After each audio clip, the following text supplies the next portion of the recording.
Well, good afternoon, everyone. Uh, yeah, so the sun is shining outside. It's one of the first beautiful days we've had in Michigan.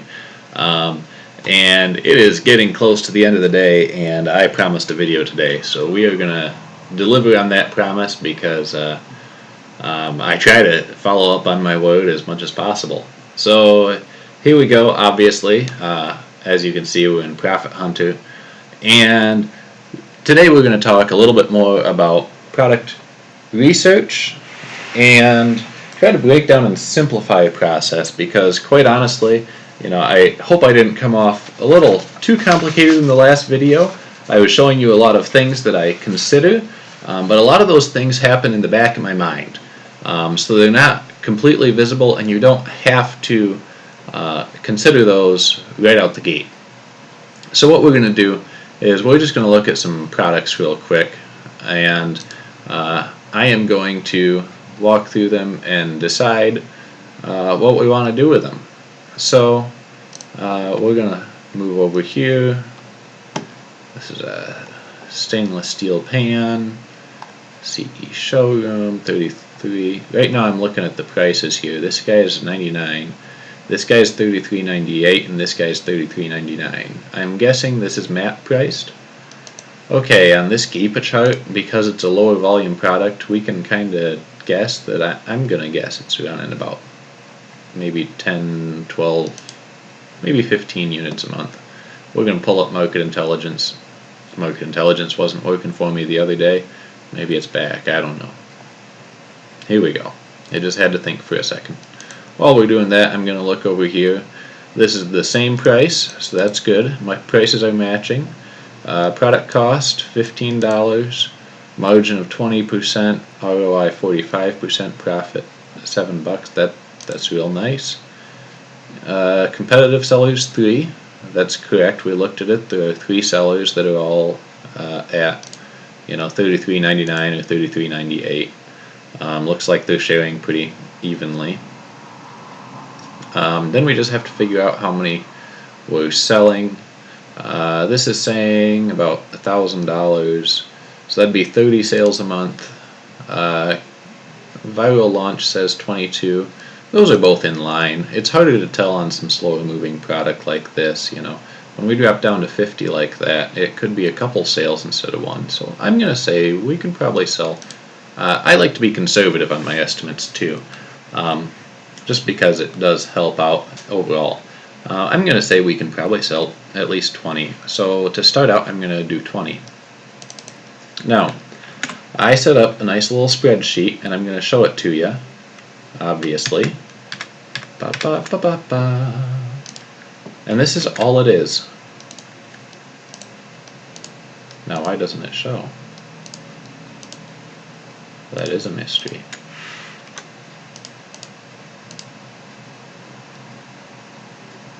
It shows there.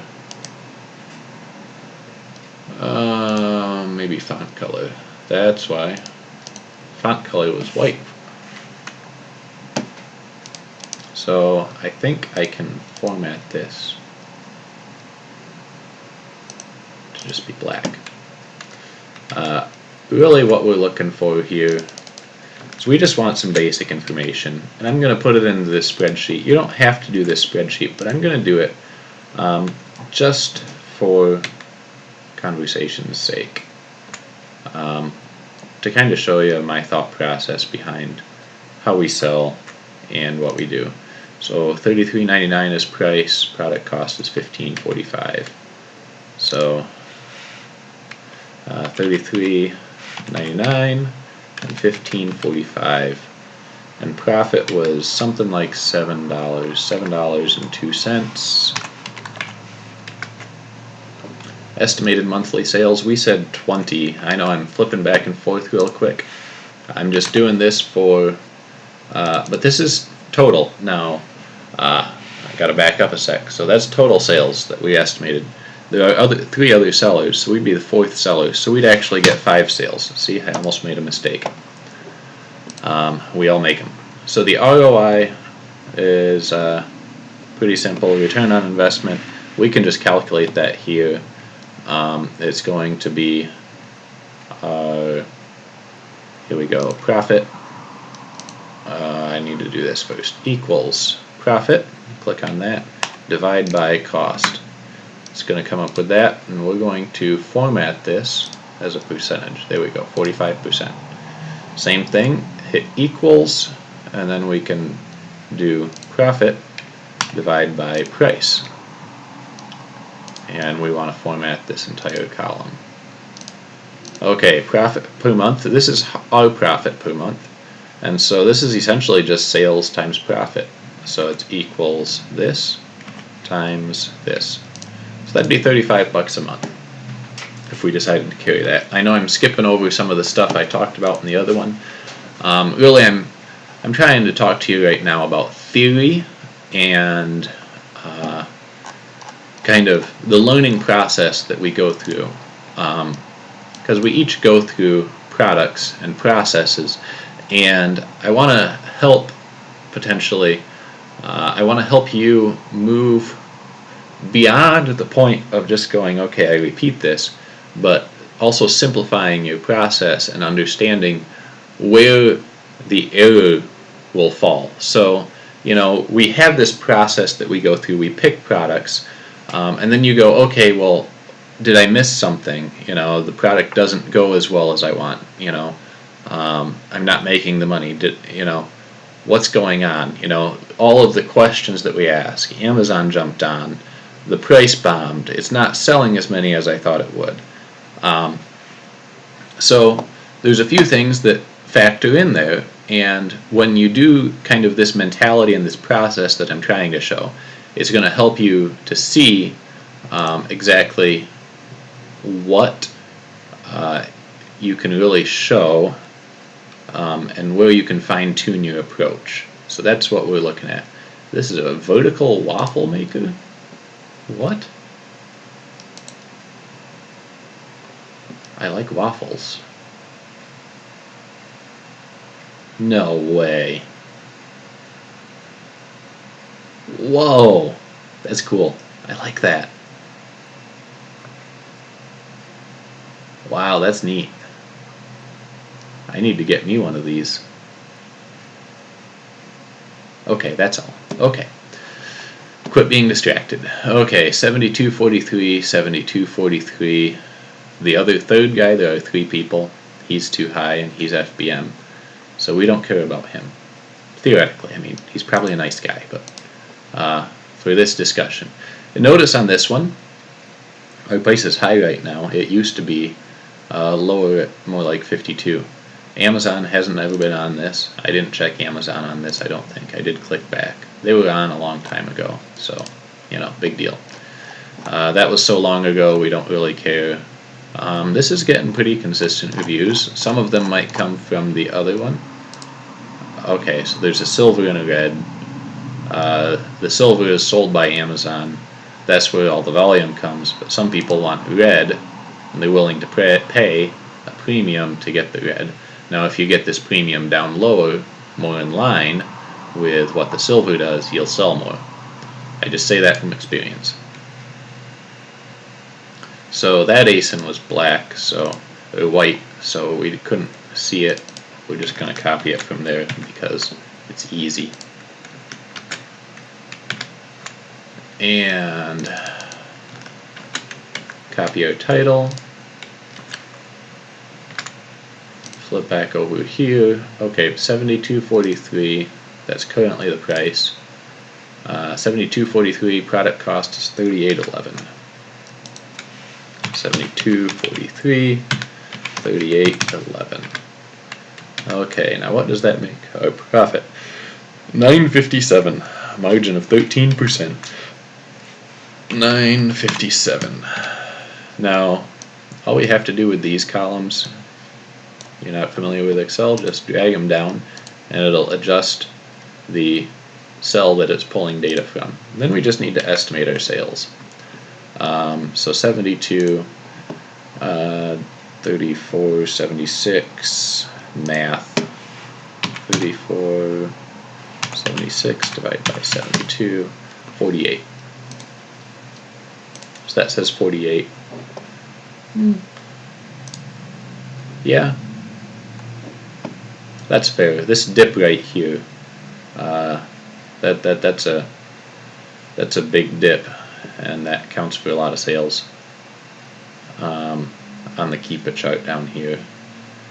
So this is 35, 48. I like to be conservative, especially when I'm first estimating, so I'm going to say 30 because it's below both of them. You know, there's rhyme and reason sometimes, other times we're just kind of pulling numbers, and you won't actually know the actual sales until you actually get product up. That's why I'm not spending a ton of time on this at this point in time. I just want to show you something here that I think will help you in your process. So, enough talking. So, we're going to say 10 because we had 2 other sellers, we'd be the 3rd seller. Okay, now this one shows up with selling 10, we'd make 95, but a lower ROI and a lower profit margin. Okay. We're going to continue on this. I'm going to try to keep this video shorter. So just based on these 2 products, I want to point something out to you. Say we buy 5 of this item, and we're going to say this item because we know historically the price was lower. Say we buy 10 of this item, and the price bombs. Did we have any information that would tell us that, you know, maybe the $72 price right now is not the actual price that it usually sells at? We did have that information. We missed it because we just said, okay, we're going to put it in a purchase order of this, and we just put it in instead of looking critically at past data. The reason I put this spreadsheet up, this right here, is all of the information you need to make a buying decision. Okay, this is it. Most of it is actual hard data. The only 2 variables are right here in these 2 columns that I have painted a different color that we've highlighted. That's the only variables that you really need to worry about. So once you figure out, make sure the price is stable, figure out the right number of monthly sales at a stable price, you're golden. You just put in the order, okay? That's all there is. You don't need any other information. Now the secret sauce is figuring out estimated monthly sales and price. Okay? That's where all of the work goes into. Everything else doesn't matter much. Okay? Everything else follows behind. So the price changes, your profit changes. We don't need to know all of the details. But say, for instance, we buy this and the price goes back down. It was back down in February. Okay, that's a couple months ago. It might not go back down. We don't know. So we buy it, the price goes back down. We go back in our estimation and say, was there some way we could figure out that that price was going to go down? Was there something that we missed when we looked at that listing? Sometimes there's not. Everything looks fine and the price still bombs. You know, we buy 10 units and we find out that we're only selling 1 a week. So we overbought 10 units. You know, we overbought a lot of units. Okay, was there something that we missed? Well, either our estimation was off, or maybe more sellers jumped on, and, you know, we can't determine the future, you know, so if more sellers jumped on, it's not our fault. Now, I don't want to say that, take it in the right way. It's not our fault in that we didn't miss something when we were looking at the listing. We can't know if other sellers are going to jump on something, but you roll the dice, so who cares if it takes a little bit longer to sell your product? If you're actually ordering correctly, it still won't matter. You know, this is an estimate for monthly sales. I wouldn't buy that my first go around. I might buy, you know, given that that's our estimate for monthly sales, I might buy 3. You know, who cares if sales are half what I expected? I'm still going to get rid of them within a month. You know, estimate of 5 sales, okay, buy 2. You know, you're not going to have the data until you have the sales. Once you get the sales, you're going to have the data. And this is where it's going to fine-tune your own process. When you start thinking about the buying process more simply. At first, do your best guess that you can at estimating the monthly sales. Okay, do the best guess with the tools you have. You have Keepa, you have Profit Hunter estimations. Some of you have got Market Launch or Market Intelligence. Use that. Some of you have got Jungle Scout. Use that. There are other estimators out there. Use the tools that you have and do your best guess of how many sales you can have a month. Okay, that's all you need to do for that step. Look at the historical price. Make sure that it's not a momentary uptick and you're going to end up having to sell those at a loss. That's really one of the few things that you can do with price. Price fluctuations happen. There's not a lot that we can control. We can try to mitigate by not being the offending person. Please don't drive the price down. If don't be one of those people that sets your price 2 cents below every other FBA seller, because that's how prices go to zero. Please match other prices, and I maybe shouldn't record that on a video, but that's my recommendation for setting your repricer. Play nice with everybody else. If you price your price below everybody else is going to match yours, then you're going to keep pricing below, and it's going to drive the price down. So when you go, I don't know why the price went down, well, that's why. Okay, change your settings. So this is a blip that's up. It was at 27, 26, 27. If we buy this product and price drops back down to 26, well, guess what? We're selling it at break even, at 27 even, because it was a $7 profit. We're selling it at break even. That's not including prep fees and inbound shipping cost. So we're technically losing money. So we go back and say, okay, did we miss something? Well, we did. Fine-tune your process. I will show you my process. That's what I was doing in the last video. I show you my process. These are the things that I look at on a listing. This is how I estimate the number of sales. I look at Keepa. I look at how much it fluctuates. I pull up Market Intelligence. I look at Profit Hunter, their estimate. I look to see if there are consistent reviews coming in. This one there's not. They're all like a year ago. It's a slower product. So what? We can still make money on this product. But if the price drops, because it's historically been lower, plus Amazon was on this way back then. But that's right, we don't care about that. That was a long time ago. Almost a year ago. So they're probably not going to come in stock for a while.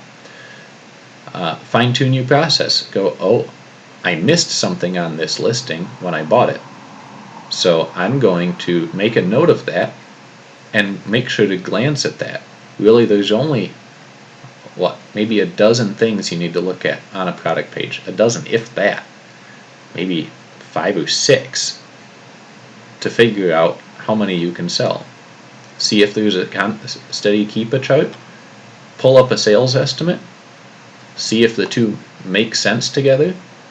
Look at how many sellers there are. Add yourself into the seller.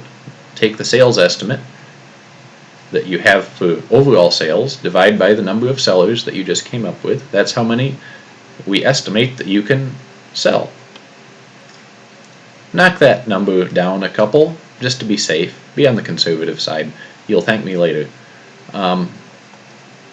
So make yourself a conservative sales estimate. You'll be pleasantly surprised at nearly all of the products you buy that they sell better than your estimate. So give a conservative sales estimate. Check to make sure the price is good. If the price is fine and Amazon's off the listing, go buy the thing. Don't think about it anymore. Just go do it. And when you start to do that, you'll find that you find a lot more products. You're not picking them apart like, I know some of us are prone to do. I've done it before too. So, this is partially to me. Keep it simple. I know my last video went into a lot of detail about what I look at in Keepa and how Keepa charts can kind of tell you some of the volume that goes through. Well, sometimes it doesn't make a difference. Sometimes you just got to look at the the estimates. So anyway, that's it for today. I'm trying to keep this video shorter. Last one was a beast. All I'm trying to say, we all make mistakes when we buy things. And you're going to make more when you start. Okay, your eyes and brain haven't been trained to look at the listings. And you have to teach yourself how. And how you teach yourself is not throwing up your hands and giving up. How you teach yourself is saying, okay, these are the things that I'm probably falling down on. I keep buying stuff and the price keeps dropping. Okay, well, I'm missing a step in my process. I need to look at historical price. I keep buying stuff, but I keep buying too much. Well, then you're probably estimating that you can sell more than you actually can. And figure out where you're stumbling in your process. We all make mistakes. I still make mistakes. Plus, that's just how we learn and grow. So instead of figuring them as mistakes, count them as learning opportunities. Okay, I've made a ton of learning opportunities, and that's why I have the business that I do now.